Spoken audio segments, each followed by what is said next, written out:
Hi, Mark here from the Tangibound Podcast Network and host of the flagship show, the Tangibound Podcast. Did you know that we over at Tangibound are always looking for amazing podcasts to promote? And did you also know that we are also proud nerds and geeks of everything from movies, music, gaming, TV shows, and comic books to wrestling, MMA, soccer, and football? Whatever you can nerd or geek out about, we've got it. And if you're interested, we can help you find it. And if you're a show looking for a place to call home, we've got you covered.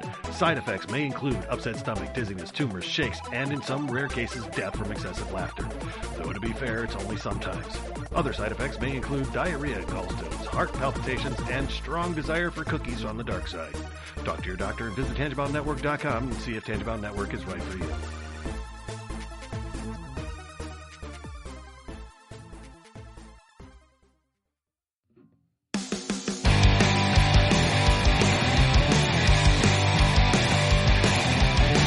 Sucks to the last drop. Are you gonna blow your head off? Take good aim and don't forget to duck. Life sucks every Monday and all the way to Sunday, but I wouldn't have it any other way. I don't care how you're doing, what's up or how's it hanging. I'd like to buy this world one last drink.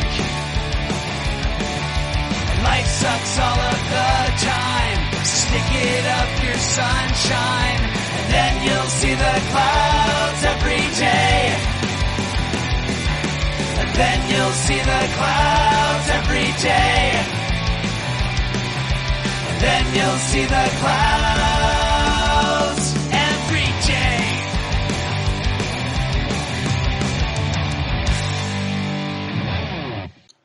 Hey everybody, welcome to a new episode of The Crazy Life. I'm Brian. Joining me as usual is Heno. He's back. And not joining us as usual is Jen. No, I'm kidding. Right under the bus. Yeah, she's has some, long work hours or whatever they're keeping her from us this week. So, hopefully she'll be back next week. And Now, didn't she say on last week's show that she's doing Sunday, Monday, Tuesday off, or yeah, but Saturdays? She said they were doing something like inventory or something. Going, gotcha. Yeah, okay. So it's Sounds I like did a enjoy nightmare. last week's episode, by the way. Oh, good. I don't even remember what we talked about. I, unlike Jen, listen to the show when I'm not on. Right. I'm sorry. Did I say that out loud? Well, I want to be in the know. I want to be caught up. So Right. You just want to know if I take snarky shots at you while you're not here. there's that. But hey, I mean, I do. It's just a matter of what I say. Yeah. Oh, no, man. you guys were great. I appreciate the mention of the Gotham Lights, and Yep. it was good to hear you guys catch up. And so Jen's been put on Prozac? Yes. Interesting. Yeah. As I believe like a in addition to kind of scenario. Yeah, all the other stuff. Yeah. And now, have you talked to your daughter? Your daughter? My daughter? Whoa. Oh, I shouldn't have said that. That's all right. I'll cut it out. Did you talk to your doctor about lowering your medicine levels yet? No, actually, Not yet. Okay. because again, through the program I'm in, I don't have a direct number to him. I have to call someone. Yeah, They have yeah. to. Yeah. So I got to call again tomorrow because I called Wednesday or Thursday last week. And she was busy. The next day she wasn't in the office, and it was Wednesday. Because then on Friday she called me back, but I didn't. I didn't get a chance to call her back, so I'll have to try tomorrow. Which I'll probably miss her because Monday, Yeah. she'll probably exactly. be in meetings or other phone calls. But whatever. Either way, I need to still do that. Yeah, exactly. It's still feeling good though. Yeah, I'm feeling pretty okay, having switched back to the lower dose. Like I said last week, is still not feeling shaky or any of that. So this is definitely That's good. This is definitely, at least with the current mixture, this is the high end for me, I think, on this. Yeah. Good deal. Yeah, we'll see how it goes with, maybe he'll switch to something else. I don't really know, but you know, it does help too that, you know, things are feeling good for me outside of, you know, in the real world scenarios and stuff, you know, so Yeah. that obviously helps. Yeah, for sure. Weather's getting nicer, you know, all that kind of stuff. So, Oh, God. Speaking of weather, ours just went. I mean, like it was Yeah. sweet. I rode my motorcycle and rain for a week. yeah, we're actually obviously because you're west of us, so we're about to have the rain for a week here, or we're in the part of it. So yeah, because it was like 80. Oh, I can't remember what day it was last week, but by Saturday it was like 50 and rainy and. Yeah, and then I had like a major. It was weird as I had a major allergy attack on like Thursday night, or when I don't remember. It might have been Wednesday night, but either way, it was just out of the blue. All of a sudden, my nose was just running like crazy. Oh, yeah, and it's odd because it's raining outside.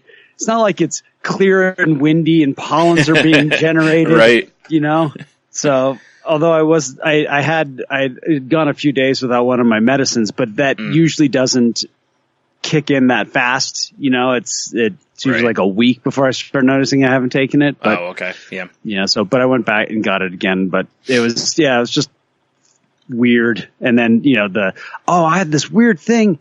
I had something on my nose started to hurt and got really red all of a sudden. And it felt like that where you got like a ingrown hair or something in there. Yeah. But there was nothing obvious. Right. It had to have been something. And oh my goodness, that was painful. Like, wow. And not to mention I just looked like Bozo the Clown. Yeah, I've been there before. Yeah. Sharon's like, let me squeeze. I'm like, don't you touch it. Like it freaking hurts. You know? I'm like putting a hot compress on it. Right. Oh, Lordy. I love how anxious people are to squeeze stuff like that. Oh, like seriously. My friend Rachel's like, can I cut into it? I'm like, no. What? You can't. No. Yeah. Yeah, women do the freaking monkey thing. They pick and I get it. And it's not bad. I don't mind. But there's every once in a while where it's like, you just want to hurt me. Right. I'm like, how is that affectionate? I don't want to be hurt. Listen, sometimes love hurts, you know? Yeah, sometimes it does. Yes. I'm starting to realize that. Yeah. Every once in a while I'm like, no. I'm like, back off. Yeah. Yeah. Good. But, played a gig over the weekend. That was awesome. Nice. Yeah, it was the first time the three of us got up on stage together, and it worked out great because it was Hart's gig. He was supposed to do a couple hours just acoustic, and he's like, do you guys want to come play? Because we'd had enough music to probably, crush an hour. And I was like, all right, let's do it. And it worked out perfect. There weren't a lot of people there, but we had some friends show up, and there were enough like random people and Hart's playing, and he's just got a great voice, and everyone was like, wow, he sounds really good and everything. And then we got up on stage, and by the end of the minute we broke into the first song, it was like everybody in the crowd like just had turned and was just watching. And we got done, and it was like, when the wait staff comes up to you and they're like, thank goodness, some good music for a change. Oh, yeah, I bet. And they're the most jaded people. The people that have to sit there and listen to live music in their lounge all the time. Right. Yeah. So I was stoked, and Sharon really liked it. And it's fun because Sharon hears me practicing the bass all the time, but she hasn't had a chance to see me actually be on stage and play. Oh, okay. Cool. And so that was kind of fun. And my friend Tara, who's a, major music lover, she it was funny. What did Sharon said? She says, it's so masculine. But I'm like, that's the effect. We want like, wham, that's our whole goal is to just peel people's faces back. Right. And not just with volume, but with just, just quality. So I was super stoked about that. Awesome. Let's see what else. Oh yeah. And then I had a great time with doing the whole, 100th episode for Gotham Lights. And it really the reason I brought up, the last week's Crazy Life is because I love when you guys were talking about those old acquaintances and friendships and stuff. And part of doing this 100 was just it was fun to just acknowledge the community that's come up. Yeah. we're doing a podcast that is not a favorite podcast. I mean, we love that, Jeannie listens, even though she doesn't watch the show. Right. Like she's just listening because it's the two of us and, it's kind of fun to, and I have podcasts like that too. I'm not that into the topic matter, but there are people that I like to listen to. Yeah, I'm that way too. I got a couple that I do the same thing with. That the people are the reason I keep coming back. Yeah. Yeah. And so we had a great time with everybody calling in and writing in and, so I had some, some work to do on it as far as editing, but for the most part, it came together really easily and it was just wonderful to have everyone part of it. And it's fun to, when Palmer came in and mentioned he had literally gone back to look through old tweets to see where the origin of the show was. Oh, okay. Like when we first talked about it. And he found something that I was like, no way. Yeah. But he was like, there's stuff that's missing. I said, well, there's probably old Twitter accounts that are gone now. Yeah, that could be. That we had talked under the Gotham Knights account, and that account is gone. Right. And so those tweets are gone too. So, yeah. Mm-hmm. But at any rate, that was kind of a fun thing to do. And let's say I played some music. And, weather, rode my motorcycle. Yeah, that's about it. Some, you and I talked about some personal things earlier, but it was, I don't need to, get into details for everyone, but it's, relationships come and go. And, it's always, I'm getting better at them. It's a big growth for me because I have a really, really difficult time letting go of relationships that are important to me. Oh, yeah. I do. It's amazing. Here I am. I was kind of laughing at, a little overshare. I'm in a non-monogamous relationship, yet I have a difficult time with letting go of relationships. It's kind of a paradox. Yeah, a little bit. Yeah. Yeah. But what it is, it's if I make connections with people, it's not easy for me. And, I'm not saying it's easier from a standpoint of like, I don't care as much. I still care just as much, but I'm able to put the feelings, I think, where they're supposed to be. Mm-hmm. And, also look at don't get caught up in the fantasies. And that's one of my biggest, my largest difficulties has always been that mourning for what could have been, or what I hoped for, that kind of stuff, and getting hung up on that rather than looking at what's actually real, what's happening right then and there. And so I was able to process it myself. It was weird. I had a moment of like, okay, this is that point where you get kind of crazy, and then I realized, I just haven't slept much, so maybe you should just sleep, because I just had a bad week of sleeping, and then, and so on Friday, it was great. I had the laziest day. Oh, that's what it was. I started playing my video game again. Ah.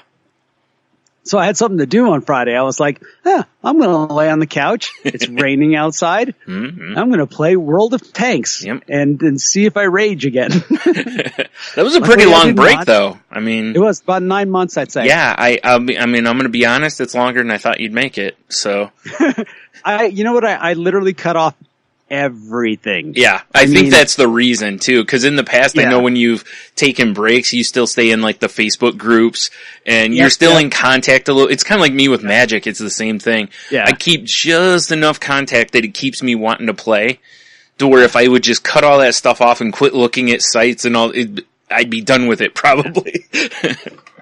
And what didn't help me was like this weekend they had like a super bonus weekend, which meant it was kind of hard to just like, just jump on and play an hour and just have some fun. But I did, what was great was I went into the Facebook group, of course, and it was just neat to have people remember me, and they're like, hey, he's back, and I even got into my old clan, my first clan that I was ever in. I first went and looked at them, and they're like, it was all full. And then I looked again and I'm like, ooh, they're one member down. I'm like, hey, can I come back? So anyhow, that's cool, that's been my last couple weeks. It's, life's good. Good. And I'm glad. How about you? I'm glad it didn't lead to, raging yet. Yeah. I only say yet because it has kind of every other time, so it has. Yeah. It's just a matter of it. Yeah. Hopefully it won't, but yeah, we both know it probably will. Yeah. I didn't do a whole lot this week until yesterday. We went out. Me and some friends went to a beer and bacon festival not really kind of downtown Toledo. And it was kind of cool because it's just a real small area around a Hungarian center where they basically blocked off part of a street, and there were tents where some breweries had, a couple beers, and then on the inside the place they had all the food. And when we first got there, I was like, maybe I'll just grab a little something to snack on. And then I kept seeing people walking around with bacon on a stick. And I was like, man, that bacon smells really good, How could it not? Yeah. Well, when we first go up the stairs, I nearly killed myself because I hit a wet spot on the floor and I started kind of sliding, and yeah, so it was pretty awkward. And today I got up and I'm like, why is my back oh yeah. My back hurts a little bit because how when you go to fall, there's that awkward jerk sometimes. Yep. So that and my left knee hurts a little bit. So it's, I'm fine, but it just stinks. I didn't feel it yesterday because, alcohol. But, anyway, but the food they had inside, man, I when I first went up, I got bacon, macaroni, and cheese. And, then I saw people, again, I saw where the bacon on a stick was, and I looked and I was like, wow, they had a sriracha, garlic, and I can't remember what the other ingredient was. Wow. They had one that said Cajun, one that was basically hotter than hell, essentially, from what I was told. And there was one more I can't remember. But they all looked really good. Now I got the sriracha one and the Cajun one. The sriracha one was okay, but to me it just tasted like sriracha. I didn't pick up garlic or whatever. I just got sriracha. And the other one though, the Cajun one was so good. It had depth to it and stuff. So yeah, I ended up going back a couple of times getting some more. Just good. One or two pieces at a time, So it was really good. And then we went outside. They had a food tent out there. One had BLTs and the other one had Hungarian hot dogs. They had bacon and green pepper and onion and tomatoes and stuff on it. It looked really good. I didn't get one of those, but I was thinking about it, but I didn't end up getting one of them. Then they had a pizza truck there too, a food truck, they had pizza.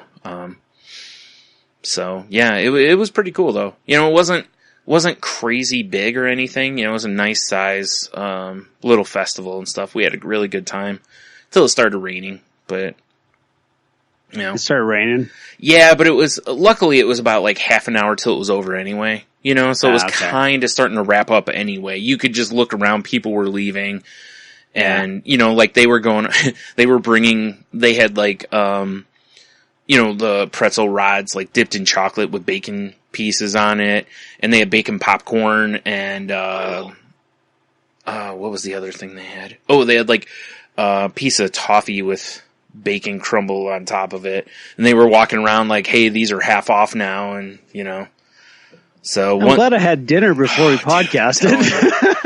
It was tough to not go give me all the food tickets because I'm just gonna eat all of it. Yeah. I had the toffee last night and I think it was good, but I was a little under the weather, we'll say.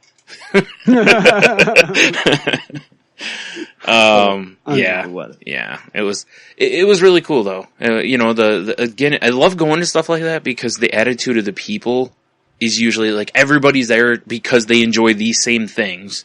Everyone's there to have a good time, and it's nice. You generally don't have people acting like jerks and stuff at these things, because again, everybody's there for the same reason. We're all there to, enjoy beer and bacon. Get hammered?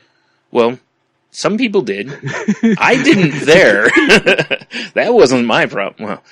Well, Cause you got like with entrance, you got like 10 beer samples that were, I don't know, two or 3 ounce pours, you know? So it's not like you're not getting like full size beers you're knocking down or anything, but still they add up, you know? But yeah, like I said, it was really fun. Then after that, we met up with, Tony and his wife and, his sister and her husband at, a bar that Tony's a big fan of. And we had a really good time there, played some beer pong and just stood around shooting the breeze for a while and stuff. And yeah, it was a good night. It was a lot of fun. It was a little weird for me too going out, cause a lot of the times I go out, it's with Tony and his wife and our buddy T, you know, it's like that same kind of group. Yeah. And they weren't there at the first thing, you know, so it was a little different hanging out with the, you know, and I'm friends with all the other guys. It's just, yeah. So, but it was fun. I had a really good time. Neat. The cool part today is I woke up with a headache, but it wasn't hangover headache. It was migraine because of where it was located and stuff. But I, you know, woke up today feeling fine and everything. But, I noticed I didn't have I didn't really have the emotional, shoot, I can't think what it's called. Hangover. Jeez. I'm just talking about hangovers and I can't think of, I didn't have I thought you were going to say something else. No. I didn't have the emotional hangover though, you know, which was always cool because I like that I'm noticing I'm not getting those as much. You know, that I think that's really awesome because that means I'm kind of living where I should be. And looking back yesterday, again, you know, having a few beers in you and stuff makes it easier because it, you know, drops the anxiety. But I was really kind of just there. I wasn't worried about what was happening next. It was just, you know, we just had a really good time. It was pretty awesome. And there was one moment that there was an older guy that comes up to us while we're standing in line. Or we had just gotten beer from this one place. And he was waiting in line. And he asks us if we want to hear a joke. And we're all like, sure, you know. And he tells us a joke. It was funny. We laughed quite a bit. And, you know, talked to him for a minute and then he left. Well, when it started raining, we got underneath this empty tent. And him and his wife and his daughter and her husband or boyfriend, whatever, they came under the tent too. And he was like, do you want to hear more jokes? And we're like, sure, you know. And, you know, he just kept telling us jokes that were cracking us up. And when he left, I looked at one of my friends and I was like, okay, I'm sure I'm not the only one here that was waiting for that to turn racist. You know, or really inappropriate. And it wasn't. The only reason any of his jokes were inappropriate was because he cussed with one of them, but you had to. Like, it makes sense in the joke. The context, yeah. Yeah. But none of them were really, you know, dirty stuff or anything like that, you know. Like, I can tell a real quick one here is, 2 guys are in a boat. They're out fishing. And, they're just getting fish after fish after fish. And one of the guys says, man, we really gotta remember this spot. And the other guy goes, I got just the thing. And he takes a piece of chalk and makes an X on the boat and goes, X marks the spot. The other guy goes, you idiot. How do we know we're gonna get the same boat next time? Right? There were jokes like that. And we were laughing. They were funny, you know, it's just, it reminds you, they're dad jokes, you know? Yeah, they are. They are dad jokes, yeah. And I told the guy, I walked up, like later when we saw him, and I made a comment to him, and I was like, you kind of made my day. I'm like, cause I don't have a dad anymore. And my dad used to tell these jokes. Tony's dad used to tell these jokes to us too. I was like, so it's kind of nice to have that again. I was like, I don't really, you know, I mean, aside from like Tony and I doing dad joke stuff or other people, but it's not the same, you know, it felt kind of cool to, have someone, you know, give me that a little bit. And the guy was super flattered by that, you know, and he couldn't have been nicer. He was a super nice guy. That's fun. Yeah. So that kind of made the day, even though we had a good time overall, we all were just cracking up at the stuff he was, you know, cause they're not maybe the funniest things ever, but they were funny enough, you know. But when you get dad jokes in the right context, when you're in the right mood, they're fun and they'll make you laugh. Yep. And I love a dad joke. I always have loved dad jokes because I like terrible puns and stuff like that too. So exactly. But yeah, that was yesterday. Sounds like fun. Trying to think if there's anything else. Nope, I didn't write anything else down. Oh, actually, I want to mention this before we get into, like the topic or whatever here. I saw it earlier this week, and I think it came out before, but and I forgot to mention it. There's a post that I'm going to have the link for it in the show notes that, Will Wheaton made a post about him having depression and talking about his experiences and what he's gone through. And I mean, cards on the table, I've always thought he was kind of, I don't know the word for it. I got one. A lot of the stuff I saw him in, he seems like he kind of like better than everybody else, kind of a thing, I guess. Condescending a little bit polite. And stuff. So yeah, I know. I've never been a huge fan of his because of the way he comes across in that aspect. Yeah. I have been a fan of his because he's been pretty open about talking about mental health and stuff like that. And he was one of the first people that were really kind of in the public spotlight, really pushing being a geek a little bit. So, I have a love-hate with him there. But anyway, his post is really good. I went through a lot of the same stuff that he did in the post. I mean, I wasn't famous, obviously, but oh, come on. Yeah. Little known fact, I was also on Star Trek The Next Generation. Anyway, but I'm going to post it in there if anybody wants to read it. I think it's a really good read. It's also potentially a really good read for somebody who is looking to understand depression a little bit, but doesn't really understand it. Because it's, he talks about his experiences and stuff. So like I said, I thought it was a pretty cool post. Ow. So, yeah. Bonk. Should bonk the microphone again. Well, the stand, not the mic. Tell you what. Oh, man. So, anything else? Are you ready to move into the... Yeah, let's hit that topic. All right. So, I saw this the last week, I think it was, and I wanted to go over it with Henno especially, because I remember back on when he was doing Angela's Awesome podcast, this was, one of the things I really liked that Angela and him, especially Angela, I guess, but whatever, is that really kind of pushed was, savoring your food.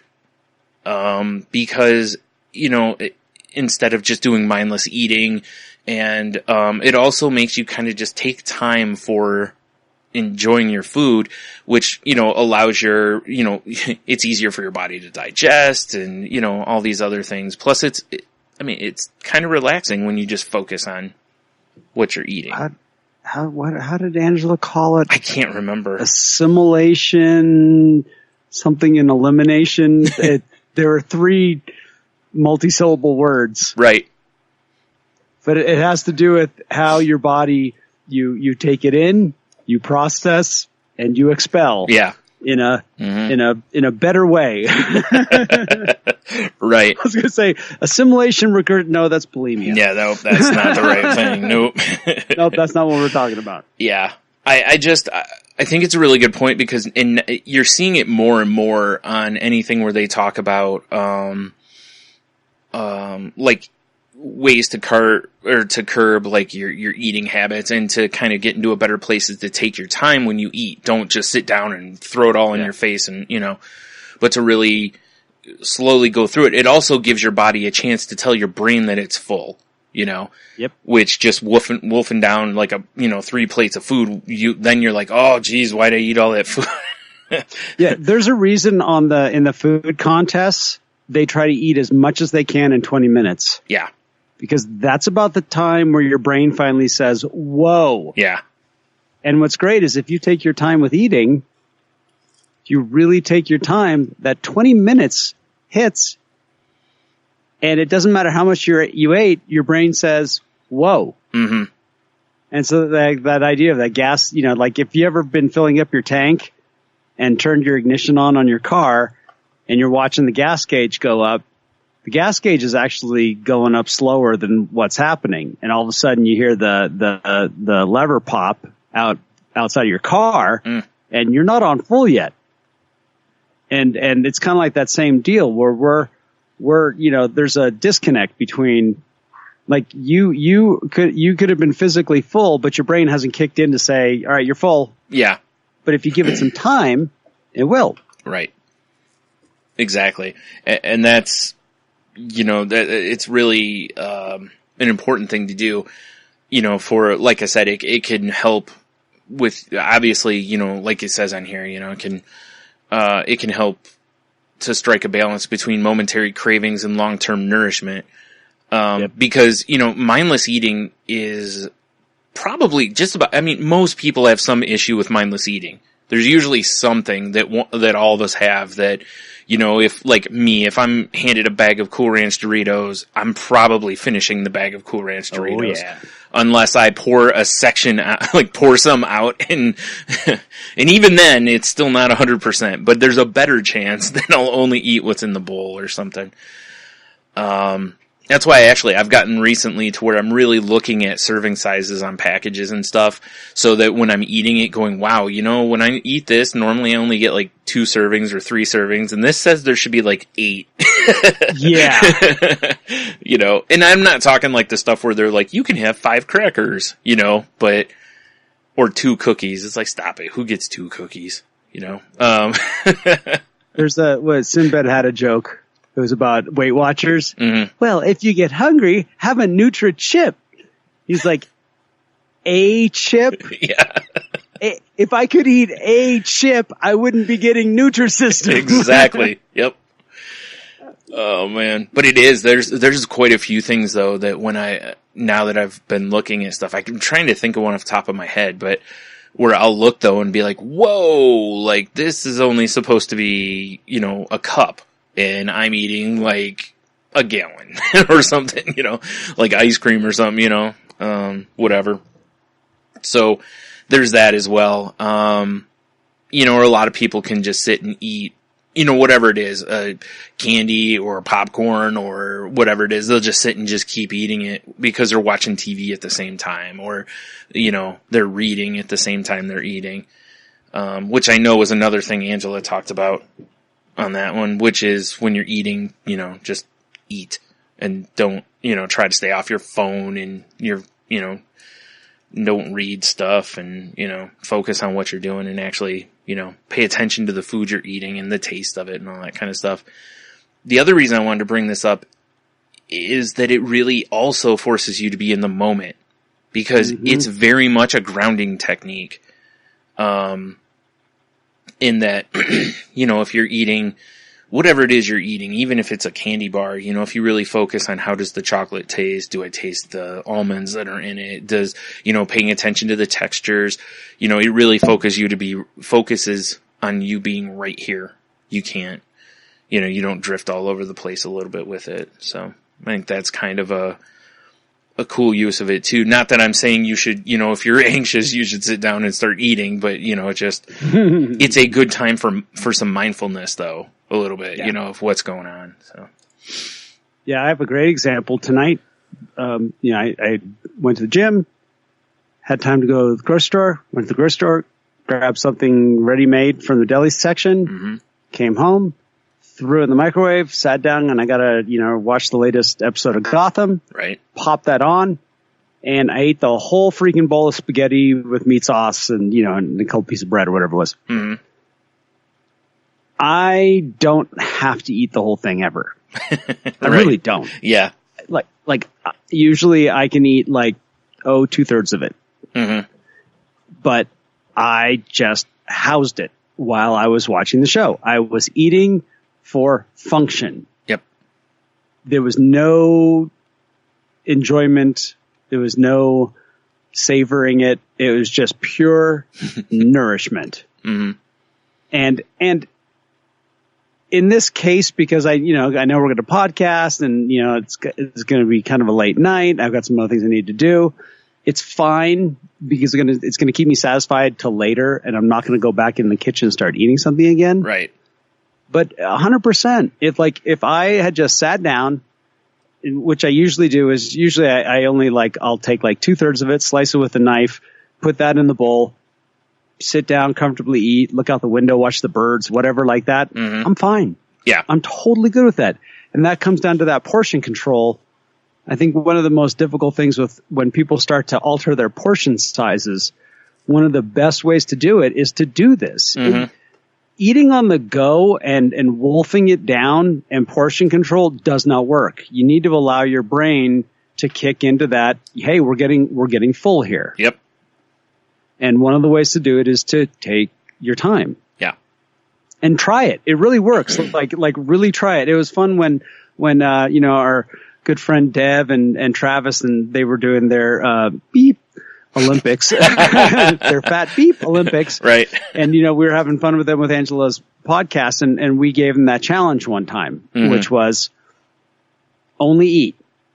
You nothing. There's no phone. There's no newspaper. You sit down with your food and enjoy your food only. And they did it, and it was really cool. And they did the experiment, and they're like, okay, yeah, I could tell a difference, I have too. Like I noticed because given that I stay up the hours that I do, no one else in the house is awake, so. I generally tend to have podcasts on or the TV on or something like that.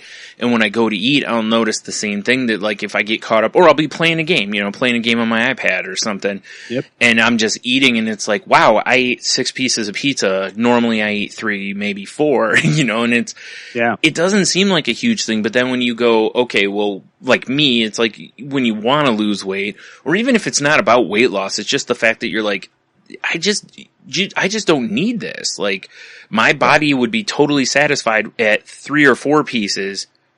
6 is just, it's win more, as we used to say when you play Magic. Like, there's a win condition, and then there's like, this is just, piling on, basically, is what it is. And it's the truth, I'm not gonna lie.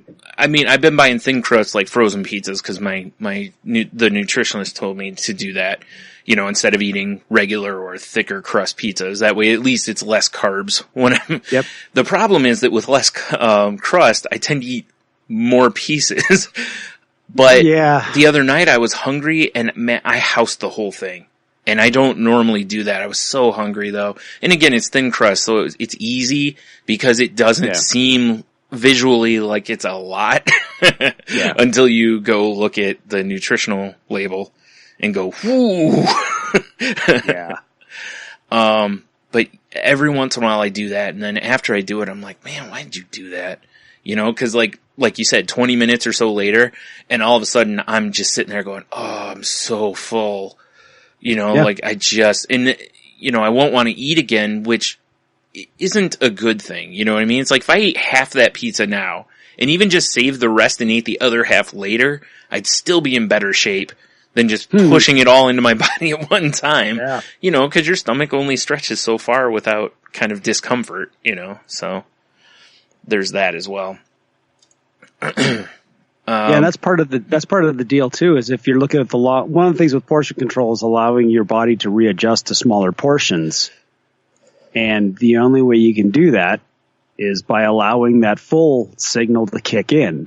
And then and do it regularly. You need to do it for at least a week. Yeah, and then you'll see it easier to maintain that portion control.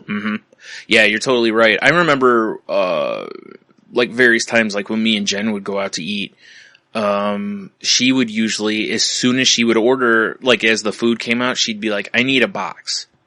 And she would immediately put half of it in the box, or, That's cool. Most of the time. And by doing so, she'd only eat half of what was brought to her because, and it makes sense because, you think about in America, the portion sizes are ridiculous. They're way bigger than necessary at most places you go to.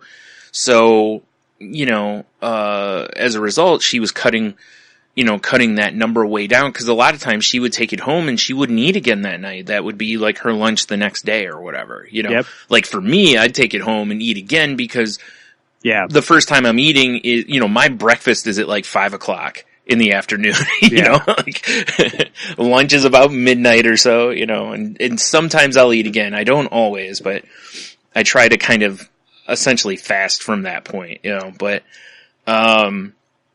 it worked. as far as getting portion sizes down. Cause I noticed like even when I cook at home or whatever, it's like she didn't eat a whole lot because she had, restricted the portion size to where her body was like, this is enough food. You don't need. And the other part of it too, that I think is the bigger part for us, is visually you start seeing this small amount is enough food.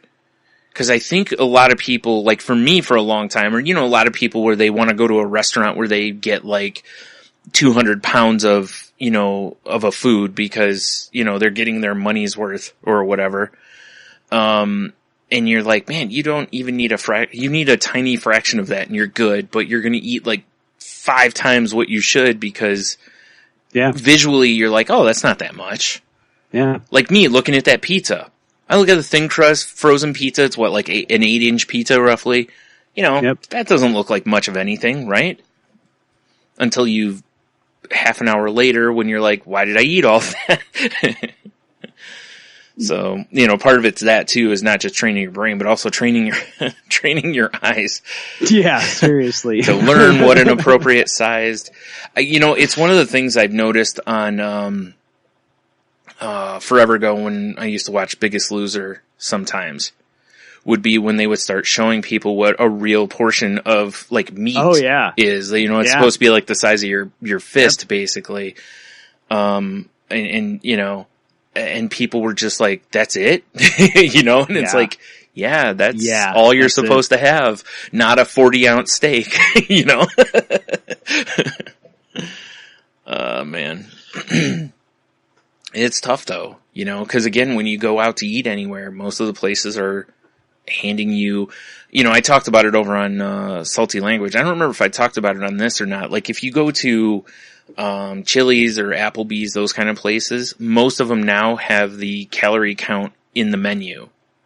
Mm-hmm. And when you look at some of the stuff, like there was a pasta that I used to get that when I looked, I was like, oh my God, this pasta's like it's like 2,500 calories. And I would easily sit down and eat it. That's one meal. Yeah. And I'm 500 calories over the like average recommended daily, Yeah. And it's like, if I want to lose weight, I need to get under that number too. And it's like, just that alone put me way, and that's without the pops that I drank with it or anything else that, if I have a couple mozzarella sticks or something, so it's, I'm glad places are doing that a little bit more because I've started looking at it. Like even I went to McDonald's the other day and I was looking at the calorie count next to the stuff so that, and I was kind of like, wow. I didn't know this was, Men's Health did a thing with that. They had a whole series called Eat This, Not That. And, I remember that. Yeah, a lot of the stuff they would show would blow your mind a little bit because it'd be like, which is healthier, this salad or a double bacon cheeseburger? And the double bacon cheeseburger would tend to be like less calories, but it would also give you, proteins and, whereas the salad had like all sorts of just garbage because they're trying to make the salad taste even better, Yeah. Instead of just actually giving you a salad, which tastes fine on its own. So yeah. I like that series. Me because too. They would put like two, you'd be like, okay, you're going to go get fast food. Yep. You want a burger. Mm-hmm. Eat this one, not this one. Right. Yeah. I thought it was great. I remember for a while, like, I remember seeing one that they talked about, cause it was the salad example again. And it was, or no, was it salad? I remember it was. Anyway, they basically were like, if you're going here, get like a double cheeseburger and an order of nuggets. Do that route because, you're getting less of this, and this that like the salad would have, especially when you use the dressing and stuff, but there's a lot of that. I'm just using that example twice, but there was all sorts of stuff. Like even in candy or different stuff, they would show you two things that you're like, oh, well, this has to be better for you than this one. And you're like, whoa, it's not even close. Like this one blows the other one out of the water kind of a thing. It's pretty insane. Here's a great example of one of the things I did notice. We had, my nephew made up, the best way I can put it is he basically did a spread like you would see at Chipotle, right? He did, pork, beef, chicken, and then a bunch of the stuff that they have there too. Well, he sent over some tortillas, but we used them, so we're at the store the other day going to get tortillas, come home and I eat them, and the package happened to be flipped over, and when it did, I looked at the nutritional facts, and I'm like, holy shit, I was like, one of these is 250 calories for one tortilla, and I'm like, because I think people, or me at least, and I'm sure others too, see tortillas as a smarter choice than bread. Yeah. But it's really not. Like, when you look at, like, the stuff, it really racks out to be about the same thing. Now, if you're eating fresh tortillas, they probably are better. But if you're eating fresh bread, it's better than, the stuff bought in, bags at the store and stuff, too. But, yeah, like I said, that threw me off, because, I ate 2 of them. And I was like, wow, if I'd realized that, I would have just really packed the first one. Because I'd rather just pack that with more meat and beans and tomatoes, because that's all way better for me than just some processed carbohydrate is, Yeah. So now that I know that, I'll behave differently now. This article here has 4 tips, I guess you could say, whatever, that talks about, things you can do. It says, consider these 4 steps to finding true joy in eating by savoring both the flavor and how food makes you feel, whether at your or your friend's table. That's just an awkward read. It's right, but it's awkward to read. Drive-through or a fancy restaurant. And the first one is wait for hunger most of the time. Food tastes better when we're hungry. Hunger is also the signal that it is time to eat. Just be sure not to wait too long. Getting too hungry is a setup for unsupportive choices and overeating, none of which feel good in the long run. The pizza example I just gave. I waited until I was too hungry and then ate all the pizza. Yep. This is one I've been doing a lot more too. Like I've been eating a smaller amount, and like I was saying earlier, it's like even if I know that in the end I'm going to eat the same amount, but I've been spreading it out so that instead of it being one meal, it becomes like a meal and a snack or 2 meals. I had Chinese for dinner tonight, and that's what I did. As soon as I got it, put half on the plate, put the rest of it in the refrigerator, and I'll eat the rest of it probably when we're done here or tomorrow. But yeah, just eating to eat is, a problem. Obviously there's exceptions to this, like some people who are like on insulin or have, what's it called? That's a good point. Yeah. Hypoglycemia or whatever it is? Like where you can kind of have crashes. Those are a different story. Those you need to eat pretty much like clockwork. But, I don't know, from what I've read, that seems to be a good choice anyway, to eat at the same time. That way your body gets trained that at this time it's hungry, so that you can be more consistent with, what you're doing. Well, that's it. Yeah. Your ability to use portion control, to take your time with your eating and all that stuff is greatly enhanced if you can maintain a consistent eating schedule. Right. And that's why even though my hours are crazy, I've still tried to at least come up with something that's a fairly normal schedule. And like with me, when I first get up, I take my medicine, and I'm supposed to, like most of the medicine I have is like, take this with food. And there's a new, like my cholesterol medicine, if I don't take it with food, I have about a half-hour window. If I don't eat within that half-hour window, my stomach will be upset the rest of the night. Yep. And it stinks, like it sucks. So I've gotten to where now it's like, okay, I took this, I need to eat now,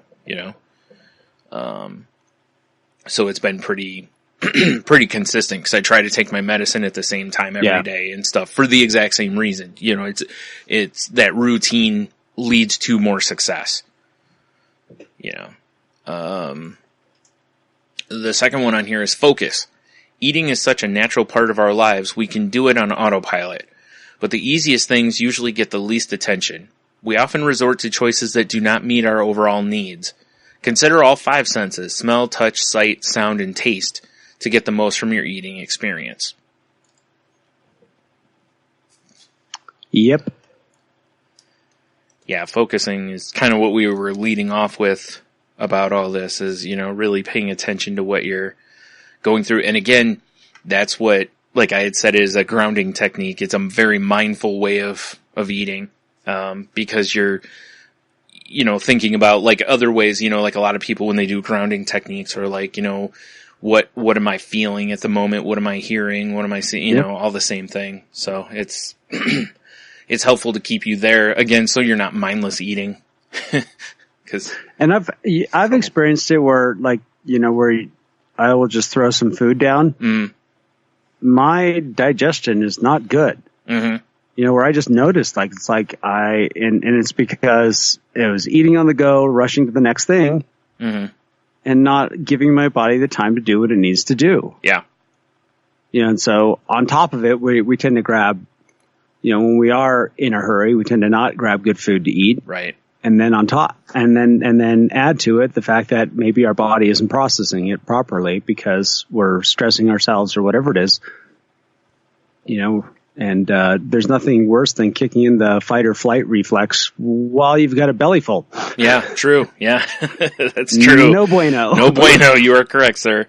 Any anxiety, Mm-hmm. I think you've experienced it. I've had it where it's just like, I've had a major anxiety attack, and there are an astronomical amount of nerve connections in our stomachs. There's a reason why, the term you get butterflies in your stomach holds true, is because our brain and our stomachs are connected in the amount of nerve endings is unbelievable. And there seems to be even more and more coming out about that too, that it's not just the nerve endings, that there's some of the bacteria that are in your all that stuff, stomach that are also ones in your brain, and that there's a lot of shared things between the two. I think that's kind of like the next boom as far as, because probiotics been around for a while, but you know what I mean? It's like, I think people are really paying more and more attention to this. And, there's been links to potentially that could be what's causing depression in some people and, whatever. So, that's all, lots to go through. Real quick also, I want to point out, with this whole thing, what Henno was just saying about, when you're in a hurry and all this other stuff, I kind of think that, well, not kind of, I also think that eating at your desk is, a real issue with this too, because a lot of people will sit at their desk and they probably are, and they're doing work while they're eating. And, I remember I used to tell Jen all the time that just for the sake of, visually changing your environment for a little bit, or just for your mental state, sometimes it's just, but even if you go sit in your car instead, or if there's a lounge, you go sit in the lounge or sit outside or whatever it is to change your environment. So, because you're there for so long, and if you keep staring at your computer, you're not giving yourself a real break, and there's all sorts of stuff that shows that basically, if you take a lunch break and actually leave, that you'll be more productive afterward, and, blah, blah, blah.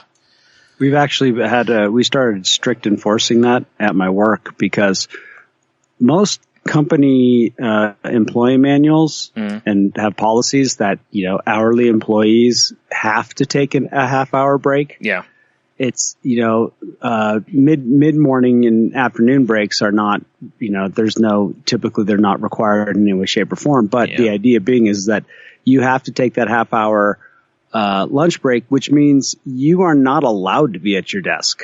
Really, if you are sitting at your desk, you can answer the phone. You're working. Yeah. And it's been really great. When we did our HR investigation, it was one of the things that my GM kind of decided to implement, which is, the salaried employees are different. They're, they have different kind of, rules. But for everyone that's an hourly employee, it's like, no, you don't get to sit at your desk, and no one gets to talk to you about what's going on at work. Mm-hmm.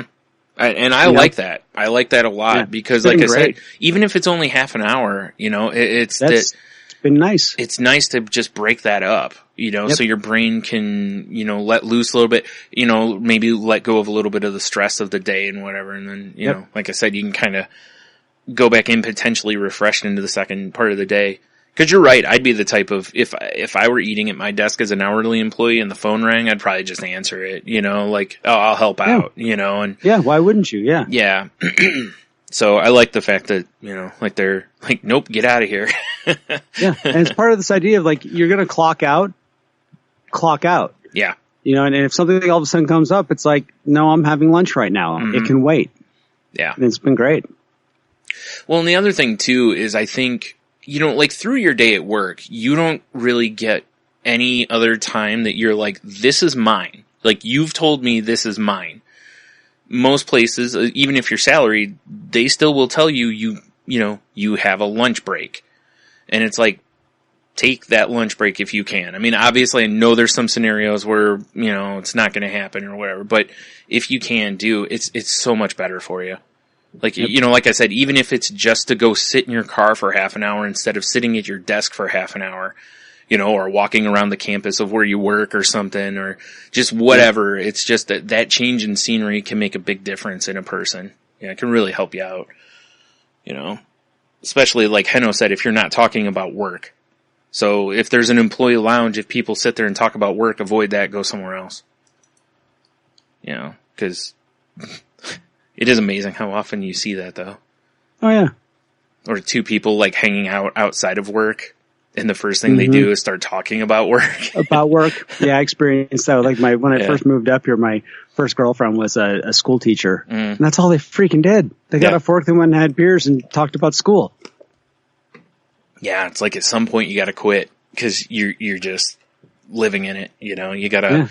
You got to move on to other things in life, so you're not just focused or obsessed on that, All right, number 3 on here says, think before you choose. Toss out nutrition rules and think instead about what will taste good and make you feel good, too. Check in before, during, and after a meal and trust your body. That's something that I've been doing a lot more lately, where I'll buy a variety of food for a few days. Uh-huh. And even though I have a plan, like, okay, this is what I was supposed to make tonight. But sometimes, pay attention to your body, pay attention to what it needs. Cause I've had a night where I came home and it was going to be a no carb night. I had a steak and I had some asparagus and I was going to make steak and asparagus. And there was something about where I was that I ate the whole steak, like most of the asparagus, and I was starving 2 hours later. Yeah. And it was just one of those, I needed carbs that night. Yeah. Unfortunately, that meant that I was eating a bunch of carbs later on. Right, yeah. Instead of eating it with the meal or something, Yeah, and allowing it to process before I go to sleep. Right. What I ended up doing was just getting a bowl of cereal at least, which was, better than just eating all the chips. Right. Yeah, that would have probably been my answer, but yeah. Yeah, usually it is. The other thing that I've done now lately is when I get like the salty craving, I have I forgot how much I love pretzels. So I got the little pretzel bites, but then I also got almonds. Oh, yeah, okay. And so what I will eat almonds and pretzels, and there's the fiber in the I get the chips flavor, right? Right. But I've also got the almonds, and the fiber in the almonds kind of helping fill up, so I'm not just eating all the chips, right. All the pretzels. Yeah, you just eat all the pretzels now. Yeah, and all working. the almonds. Yeah. No, that's a good idea. That's something I remember reading a while ago too, is that, if you can do stuff like that, cause it's like, what is it about this that your body really wants, And don't get me wrong, sometimes you're just craving whatever food it is, like, man, I'm craving barbecue chips or something, and the only thing that's going to work for you is barbecue chips or something. But even then, it's like, if you have another option in there too, like you were saying, essentially like having some almonds gives you a different profile with the things. And I know for a while Men's Health had, and I know other people have too, but I remember reading a diet that they had where that was basically what it was each time you eat, like if you have a snack, you pick something from like fats and pick something from, or protein and something, like each thing you ate would be two things, and then your meals you'd pick from. And I don't mean it in a sense of like they would be like steak, but it was like, if for a snack, if you want to eat like, you could eat like, turkey and cheese, like rolled up basically, just no bread type stuffs or whatever, because you're getting protein and blah, like that kind of stuff, to really look for stuff that makes the snacks not just immediately get burned up like chips would, Yeah. Like you said, you can eat those pretzels, your body will burn those up pretty fast, but the almonds force it to burn things a little slower. Slow it down a little bit better. Yep. Yeah, exactly. So It's that- gonna process those yeah. carbs differently. Yep, exactly. That's a strong idea there, sir. There's something else I was going to say. I can't remember what it was. Okay. Well, anyway, the fourth one is eat intentionally. What is your intention? To enjoy, of course. Just remember to include feeling good now and later in your definition of enjoyment. Start by appreciating the food's aroma and appearance while also recognizing what it took to get your food on your plate or hand. This pause before eating fires up anticipation, which, when you finally take a bite, can offer big paybacks in terms of pleasure. Then eat slowly to fully experience the food and more easily notice when you're satisfied. Instead of forcing yourself to slow down or even count bites, savoring your food automatically slows you down. It is not something we have to do, but something we want to do, and that makes all the difference. Oh, I remembered what I was going to say really quick, actually, was when you mentioned that last point where it was talking about listening to your body.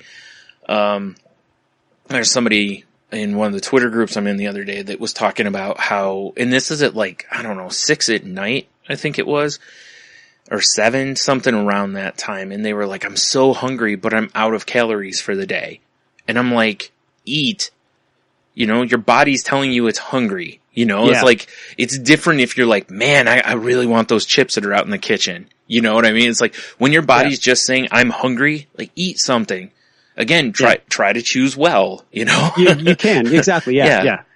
But even if it's a little something, it's still better than just not, unless you're doing a fast of some sort or whatever, then that's another story, but Yeah. Or also, try a glass of water first to see, because sometimes That's another thing. That's can just be another great thirsty. little tip. Yeah. Yep.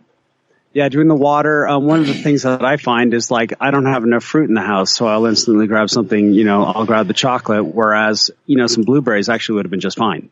Yeah, I read something a few months ago. They talked about where, big surprise, households where they have fruit on the counter, the kids tend to not want candy as much.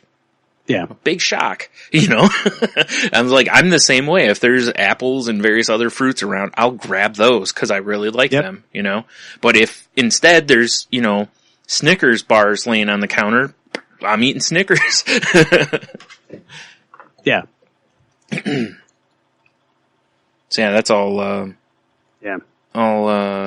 strong stuff there that can really help. Something else that I noticed really quick that helped me be a little more mindful of what I was eating also was, and again, this isn't some big secret, but using an app to log your food, or using, basically the idea is to, food journal, you know, for two reasons. One, me, I don't know if you remember this. I think I talked about this on here, to where once I was tracking my food for a while, I was like, I always was like, I don't eat that much. But then I started looking, going, man, every day I'm over in calories, fat, blah, blah, blah, and not good fats, just fat, Yeah. And I was like, well, there's obviously a huge problem is in my head. I'm saying, well, you're not eating much. And it's true. I'm not eating much, but what I'm eating is basically nutrient empty. And, it's just all bad stuff, basically, that I'm eating. So it's, where I need to shift. Also, if you do a food journal, if you do at any point go see a nutritionist or whatever, you can just be like, here's kind of what's going on, and they can, kind of see what you're doing. But you can also see, your problematic areas and stuff. Do you notice that every night at 6 o'clock or 10 o'clock that you're eating a handful of candy, or, whatever it is, or, you know what I mean? Or you're eating a bag of chips. Okay, well, that's because you're sitting down to watch fill in the blank TV show. It's, whatever. It's true. It encourages the mindless eating part. It does. And by keeping track of it, first of all, it makes what it did for me was it made me more mindful of it at the time I was eating too. Cause at a certain point I'd be like, you know, I'd see the numbers adding up going, man, should I eat all this pizza tonight? And I noticed that helped me, it almost like guilted me into making better choices a little bit. But it, like I said, it also allowed me to look and go, wow, here's my problem areas. Yep. Now I can attack those instead of maybe making, well, like I said, I was like, well, I don't eat that much. Well, now if all of a sudden I'm eating less, it's still not, it'll help, but it's still not solving my problems. Yep. You know, so, yeah. And I know, you know, like there's MyFitnessPal, there's another one out there, I think called, I can't remember what it's called now. My nutritionist told me about it. It's called like Slow or something like that, or I don't know. It's a one-word thing. I can't remember what it is though. Yeah. I was just looking to see if I put it on my phone. Oh, maybe it's Lose It. Maybe that's the one. But there's other ones out there too. They're just, you know, basically food journals that allow you to, you know, have breakdowns of what you've eaten and stuff. So, yeah. So yeah, I'll have the link to this in the show notes too, because underneath that thing, there's actually an article that's called "What is Mindful Eating?" and 7 Habits of Mind to Bring to Your Next Meal or Snack.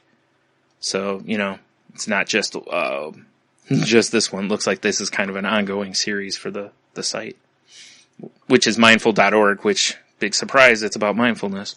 If you go there, don't be surprised. Right. Huh. I thought this would be a sports website. So yeah. I guess that's it then, right? You got anything else to add to it? Pretty much it. No, I think we nailed it. Yeah. Nailed it. Just something I kind of wanted to talk about. I actually meant to do this before, like when I was doing the food journal and stuff, because it was something I was going through right at that time, you know, like trying to change my portion sizes and whatnot. Because I'll notice, like, you know, when I see like my mom put a portion of something down, it's more of that old style of doing things, you know, with like the, I can't think of what, basically using it as like the comfort food concept where you're just putting a bunch of food down and you're just going to eat and eat and eat, you know? Yeah. And it's like, no, I don't want to eat half the meatloaf or all of the spaghetti. Like I want to put a third of it away. Right. So yeah, that's something else to keep an eye on too. You know, if like other people are portioning out your food, you know, maybe mention to them like, hey, I'm trying to really do this, you know. Yeah. If they're older, they may see it as somewhat as an insult, but they'll get over it. It's like, no, it's not that your food's bad. I just,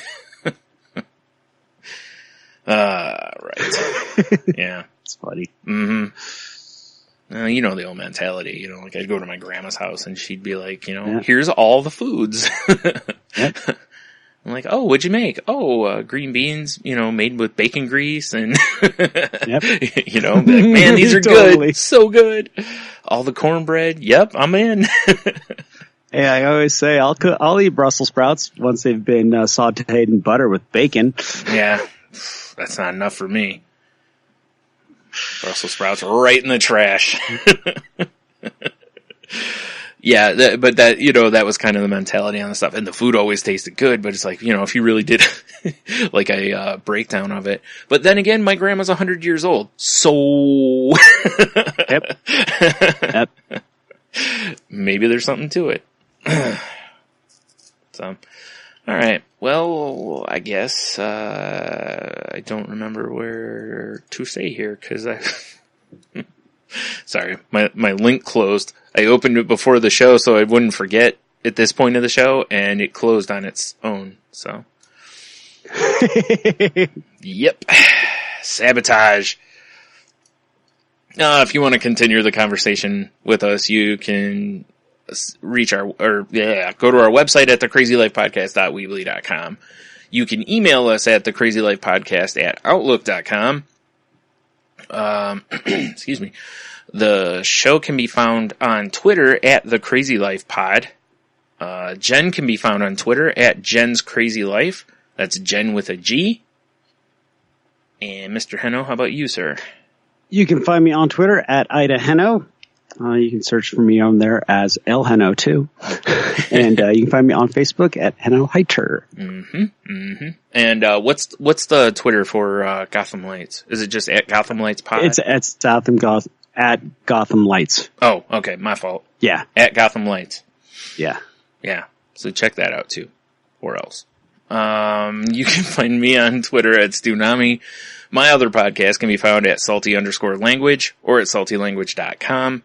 That show is not safe for work, so keep it away from the children's. Excuse me. Having issues here. You can find us on Facebook at facebook.com/groups/crazylifepodcast. Yeah, I think that's all those things. We're part of the Tangent Bound Network, which can be found at tangentboundnetwork.com. If you'd like to help the show out, we'd appreciate it if you're using Apple Podcasts to rate, review, and subscribe. That helps us out. If you're using Stitcher, Spotify, or other apps, please use any like or share options that they have, because that helps us get visibility also. Or please retweet the show links on Facebook, share them on Facebook, retweet them on Twitter, and tell people about the show. Help us out. That'd be great. Yep. We would appreciate it. And excuse me, we're not doctors, therapists, trained professionals of any kind. We're just two wild and crazy guys. No, two guys just sharing our opinions and experiences. If you feel you need help, whether it's with mental illness or situations like we're talking about today, which isn't, most people don't think of in the same ballpark, but it is. If you need help with issues with eating, please reach out and ask somebody for help. There's tons of people. Again, going back to that Will Wheaton thing, one of the things I love the most in there is he actually makes a point about kind of what we're all saying here is reach out, because there are people who've literally dedicated their lives to helping people that struggle with these things, so just reach out and get the help you need. Please don't self-diagnose, stay off of WebMD. It's generally not good. But go talk to your doctor, get the estimate, and then you can decide what to do from there.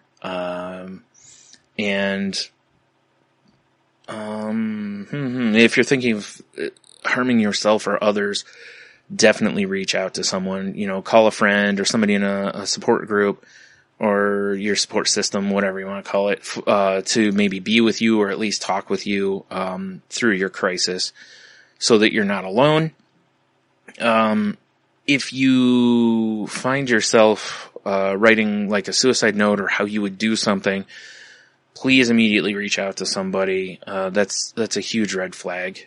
So please, help out. If you know somebody who's doing these things, also, reach out to them and make sure, see what's going on with them. And, if you think they may be a harm to, especially someone else, like a group or something, but also to themselves, just try to help them get the help they need. And last, reach out to somebody. Talk with somebody you haven't talked to in a long time, or just tell them you're thinking about them, or that you care about them, that you love them, you appreciate them, whatever it is, just try to make a connection with somebody, because, most of the time it makes someone's day, and, you just never know when it might save someone's life. All right. I think that's all my shtick here, right? The shtick, the spiel. Yeah. The schmeasel, the schlemazel, whatever the rest of that song was. Haas and Pfeffer Incorporated. Yeah. That's it. Yep. From Laverne and Shirley. Yeah. Right. Well, Heno, you want to take us out of here? I'm trying to remember the rest of the song. Doesn't it end with a good, make your dreams come true.